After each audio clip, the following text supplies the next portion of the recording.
I don't know who needs to hear this, but no one is coming to choose you. Not your parents, not your friends, or your colleagues, or your partner. When you need the most comfort, it's only going to be you. And if you're feeling stuck and tired in your life, it's because you've spent so long choosing to people please. And look, where has it brought you? You are disappointed, you're tired, you're sad, and feeling lost. So if you want anything different, you have to choose different. You have to choose you. In this video, I'm not only going to show you how to achieve your goals, but absolutely transform and rebrand your life. And actually, it's quite timely. We are almost done with half of 2025. This gives you an ample amount of time to kind of reassess your goals, your actions, your choices, and align them to the kind of life that you want to live. See, for most of us, we created our goals on a whim. We felt pressured to have some New Year's resolution, or because everyone was doing it, you needed to have some goals too. And so you just conjured them up in a few days. But now that you have experience of the last 6 months, we can do so much more. Or you could be one of those whose goals have just transformed into something different because, well, life happens and you just feel lost. These 5 habits help me stop spiraling into the rut and aligning with the version of myself that I wanted to become in 2025. We still have time and we've got this. Sure, your vision board is aesthetic and your phone wallpaper is all about your dream life, but writing your goals down, it activates your brain on 3 levels and it actually makes you more likely to achieve them. For the nerdy folks here, when you're writing your goals down, it actually activates the reticular activating system, also known as RAS, which simply means that when you're writing something, it tells your brain like, hey, this is important, pay attention to this. And your brain starts to find more people, opportunities, and ideas that align with those written goals. Writing your goals down also kind of feels like a contract that you make with yourself, and that action in itself motivates you to work towards those goals. So now that we know the importance of writing your goals down, let's kind of reassess where you are right now. It has been 5 months since the year has officially started. And do you think your goals still make sense to you? Is there anything that you would like to change?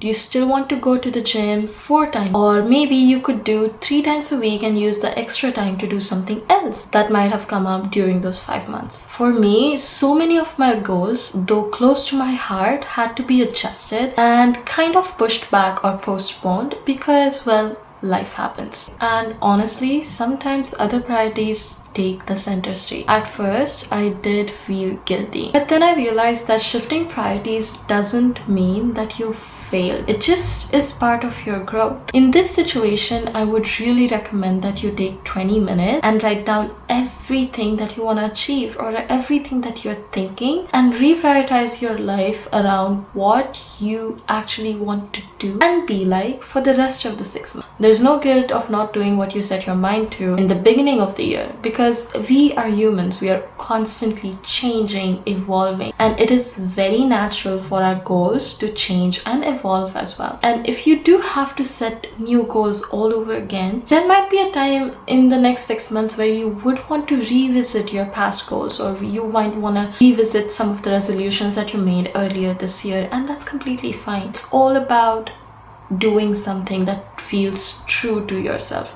If you want to rebrand your life, this is the first step that you genuinely want to consider taking before you even start doing anything else. This is the first part of your self-care. This is the first part of your rebranding journey. Second would be taking care of yourself. We always hear fake it till you make it, but faking confidence before laying the foundation will eventually lead to burnout and in some cases to imposter syndrome. True confidence doesn't come from pretending, it comes from genuinely being in touch with yourself, mentally, physically, emotionally. That being confident feels like your natural state because you will be confident. And that kind of shift, it doesn't happen overnight. It takes weeks, if not months, of honest self-reflection, self-care, consistency, and accountability.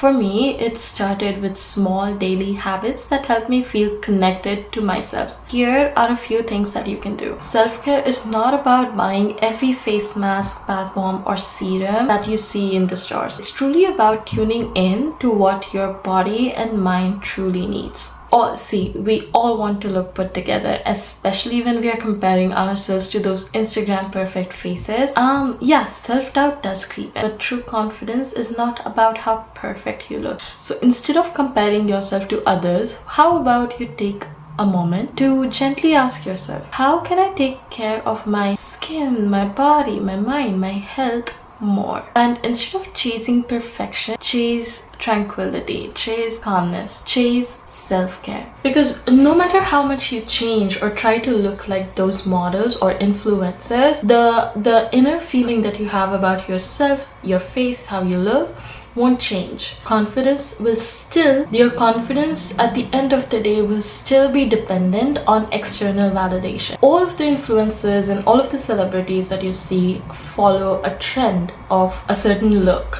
a certain makeup, or a certain hairstyle. And if you keep chasing those trends, it will get very tiring very quickly. And taking care of yourself is not just about buying the latest trending skincare or following the latest trends in any aspect or splurging on fancy products. Small habits like showering daily with nice smelling soap, using a mask every 2 weeks or so, using good quality scrub every 2 weeks or so, that actually nourishes your skin. It actually helps build skin barrier that will protect you from future damages and so on. Some other forms of self-care that do not involve how you look, small habits like reading a good thing on your phone, like reading 1 or 2 pages of a self-help book, or reading fiction even, to help stimulate your brain's creative side, feeding your brain with good things that help your brain stay active, are the best form of self-care. Meditating, journaling, putting all of your thoughts, all of your anxieties down on a paper just so you can breathe a little, is another form of self-care. Making sure that you rest on time, making sure that you eat good quality food, making sure that you eat homemade food is another form of self-care. Anything that nourishes you from within is the best type of self-care, basically.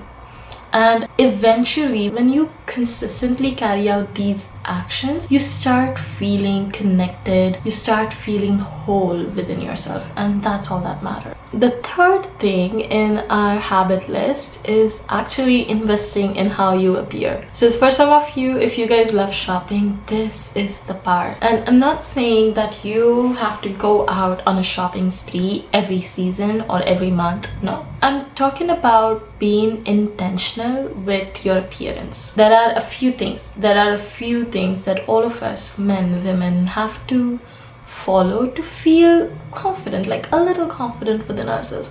Like, for example, if I was just wearing any random scrapey top right now, if my hair were unkempt, if I had them in a really messy, unclean bun, do you think that I would be able to sit here and talk to you? Remember, when you're going through the most toughest part of your lives, you lose motivation to do anything. And even though you're the most beautiful person on the world, you lose your confidence about how others might perceive. But as soon as you get out of that rut or phase, you start picking up your old habits, you start maintaining, you start putting in efforts in how you appear, you slowly build your wardrobe again, you slowly make those small changes, and you gain your confidence back. The most important thing is that you have to appear like the future version of yourself. Again, I'm not saying that you have to spend hundreds and thousands of dollars on shopping. I'm saying that you have to go through your wardrobe and just go over all of the clothes that you have and see if any of those clothes even fit your current version. I know I had some clothes from a few years ago, and honestly speaking, the way I look at myself, the way that I want to look, the way that I want to appear, those two things did not match the clothes that I had. But that did not mean I just went out and bought a whole new wardrobe. No. What I did was actually picked a few pieces that I genuinely cared about, that genuinely aligned with how I wanted to look, and then kept the rest of the pieces and donated them. Honestly, I'm a big thrift shopping girly. I genuinely believe that rather than spending money on vanity items, which I say could be clothes for some people, I would rather spend it on gifts for my loved ones, or actually spend it on something meaningful. Or if I'm going to spend money on something, or those clothes have to have quality. I would definitely buy a Lululemon leggings, but I would not spend hundreds of dollars on a dress that I might wear like once in 5 years. The point being is, like, just take a look at what kind of clothes you have. Are you excited to wear them? Do you have outfits planned? If not, plan a few uniform outfits that make you look put together, so that you're not rushing every single morning thinking, what should I wear, right? You should not be rushing thinking about what to wear and end up wearing one jeans and a top. And second part of investing in yourself also comes back to self-care, but in a little different way. Because when you take care of how you show up, even in smallest ways, you start showing yourself that you matter. Here are a few little things that can make a big difference. Starting with the very basics of it all, wash your hair when they start feeling greasy, not just when they look bad. Second could be moisturizing your face and body. Third could be try planning your outfits the night before, so you can decide between if you want to go with something comfy and cute or comfy and stylish, whatever, so you are not rushing at the end moment every single morning and ending up with the same outfits that you wear everywhere. Fourth could be cleaning your shoes. Trust me, you will walk different. Fifth could be using a body mist or a deodorant or something that makes you smell fresh. It will definitely change how you carry yourself. Then trim your nails, trim your eyebrows, or whatever your self-grooming might look like. And then last but not the least, declutter your bag and wallet. Organize everything. Organize your room. Make sure everything is on its place, because physical chaos creates mental noise. You want to feel relaxed, you want to feel at ease, and that easiness in your life brings confidence. It makes you feel like you can do literally anything. These habits are not about chasing perfection. They are about showing up for yourself in little ways that says, I'm worth it. When you do that consistently, confidence doesn't have to be faked.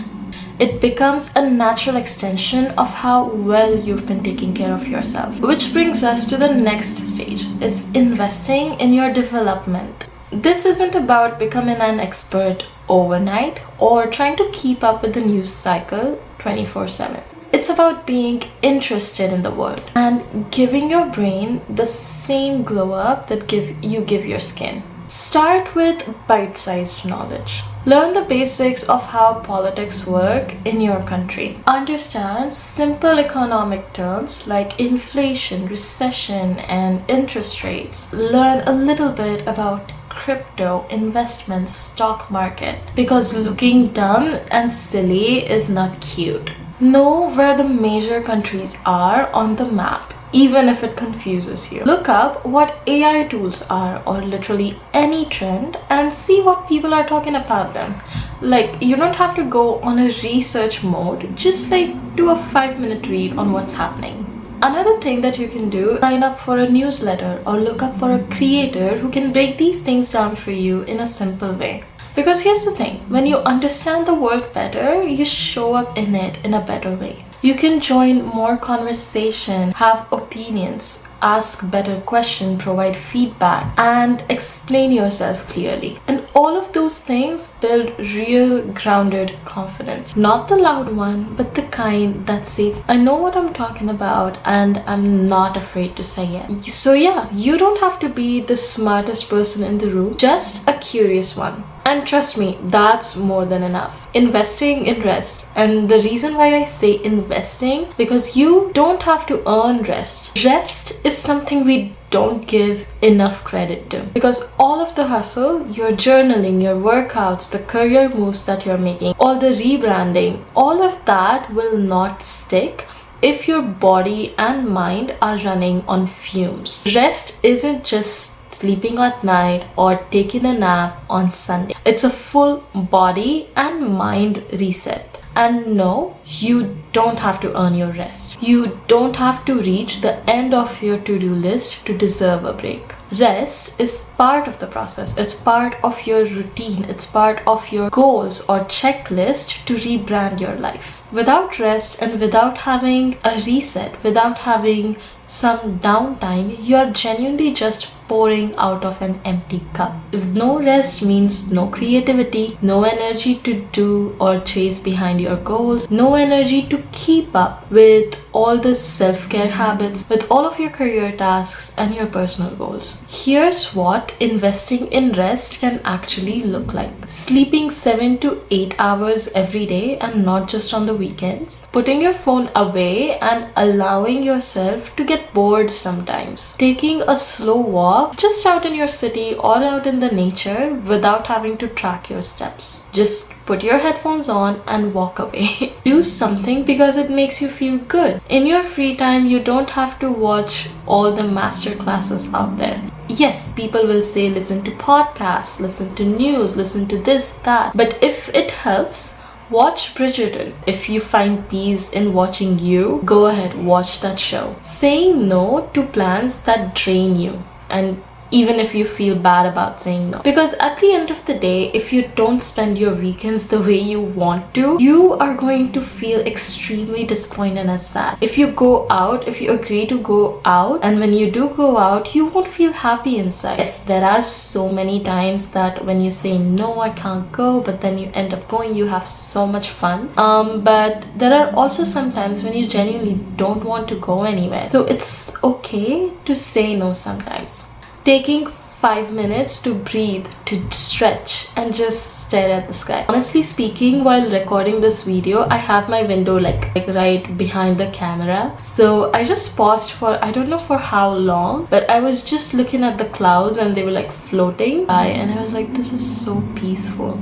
And I completely forgot about the video altogether. But the thing is, sometimes your brain runs so fast. It is always on auto mode. It has hundreds and thousands of thoughts floating around. And taking those 5 minutes just to recenter your thoughts, it feels good. It gives you more energy even. So rest is not slowing you down, but it's making sure that you show up in your life consistently and with same level of energy. And ironically, the more you rest, the better you show up in all aspects of your life. Your career, your personal life, your family life, your relationships. It also helps you improve your focus. It can spark creativity, and your body finally starts feeling like your own and less like a project. So if you are running on autopilot or thinking that I will rest after I finish X, Y, and Z, this is your gentle reminder. You are allowed to pause now, not later, not when you're burnt out,